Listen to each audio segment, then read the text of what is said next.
Mr. President, on Tuesday, President Biden delivered his State of the Union address to Congress.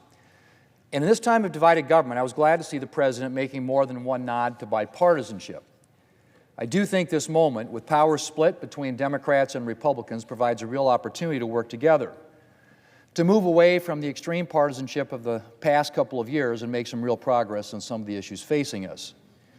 But the President's speech also left me concerned, because the President demonstrated almost no awareness of what actually happened as a result of his policies. Indeed, at times it seemed as if the President had lived through a different reality from the one most Americans have been experiencing over the past 2 years.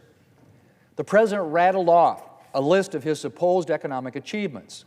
And I say supposed because he left out some vitally important context. He claimed credit for the historic job creation while leaving out the essential detail that a lot of that job creation was simply a result of the economy, naturally adding back jobs temporarily lost during the pandemic. He talked about wage growth while leaving out the fact that real wages have declined because of inflation over his presidency. And he appeared to take credit for the fact that inflation has declined somewhat in recent months, while neglecting to mention that it was his administration and congressional Democrats who helped create our inflation crisis with their American Rescue Plan spending spree. Nor did the President spend any time discussing just how bad inflation still is and how much Americans are still suffering. Inflation in December was 6.5%. The last time inflation was that bad was in 1982. 1982, 40 years ago. I'm glad inflation has declined somewhat, but I don't think the President has a lot to be congratulating himself about. Even if prices stopped increasing tomorrow, Americans would still be paying thousands of dollars more over the next year to achieve the same standard of living that they had when the President took office. And again, the President and congressional Democrats and their American Rescue Plan spending spree bear a huge part of the responsibility for this situation. Or to quote former Obama economic advisor Jason Furman, and I quote, "The original sin was an oversized American Rescue Plan," end quote. Mr. President, another of the supposed economic achievements the President talked about on Tuesday night was cutting the deficit. Yes, cutting the deficit. Well, let me just quote CNN on that claim. And this is a quote. "Independent analysts say Biden's own actions, including his laws and executive orders, have had the overall effect of adding to current and projected future deficits, not reducing those deficits," end quote. Let me just repeat that, Mr. President. Independent analysts say Biden's own actions, including his laws and executive orders, have had the overall effect of adding to current and projected future deficits, not reducing those deficits. Well, Mr. President, the President failed to meaningfully address the economic crisis that his policies have helped create. Instead, he spent considerable time calling for spending proposals that would cost taxpayers trillions of more dollars. He also failed to meaningfully address another crisis that's been raging over the past 2 years, and that's the security and humanitarian crisis at our southern border. It's a crisis that the President has spent 2 years ignoring. And Tuesday night, he essentially ignored it again. In a speech that was notable for being the most wordy State of the Union speech in the past 6 decades, clocking it at 9,191 words, the President devoted just 120 words, approximately 1 minute, to immigration. And he spent a good chunk of that minute attempting to suggest that it is Congress and not he himself that needs to act.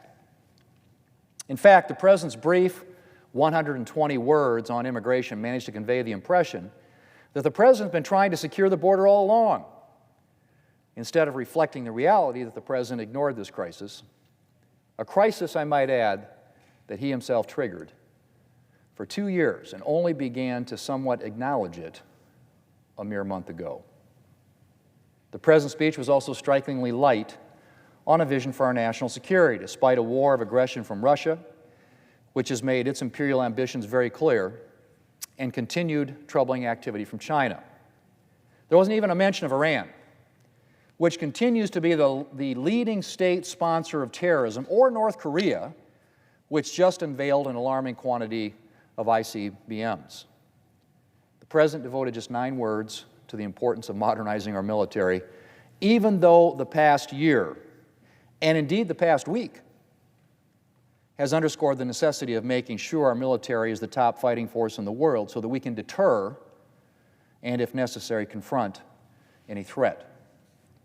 Mr. President, while the President's speech was light on immigration and national security solutions and on any recognition of the economic crisis the President's policies have helped create, one thing his speech was not light on was the Democrat playbook on taxes and spending.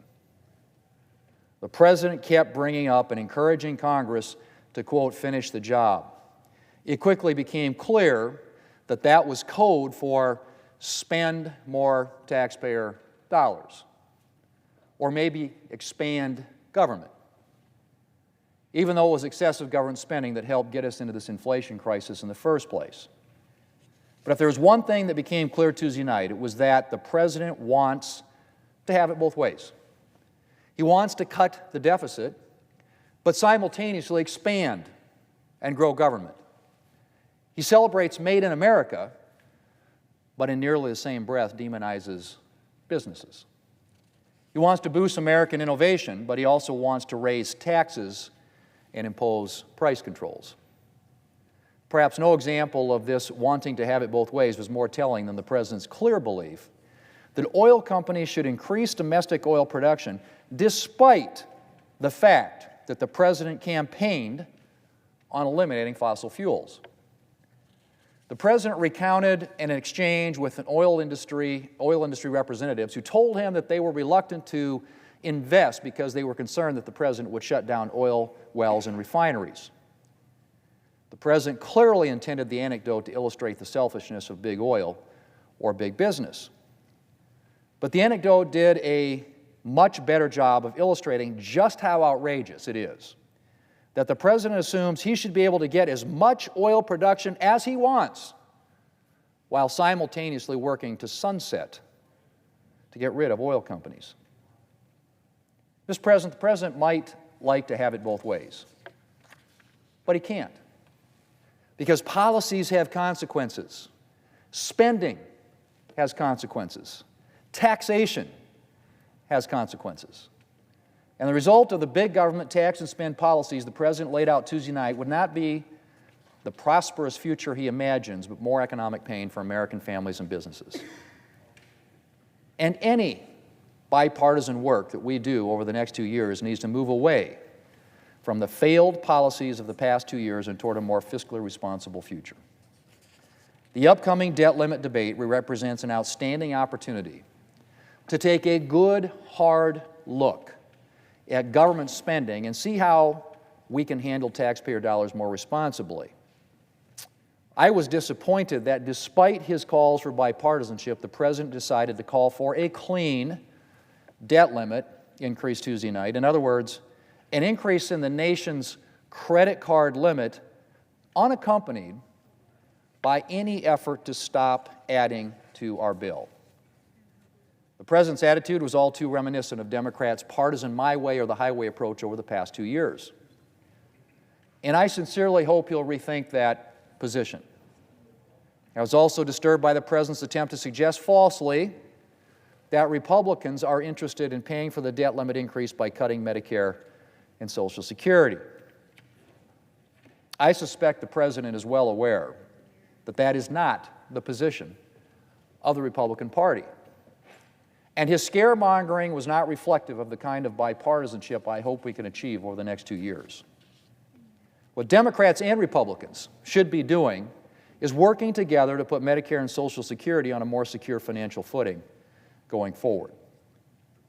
And that would be greatly helped by addressing excessive government spending and working to rein in our national debt.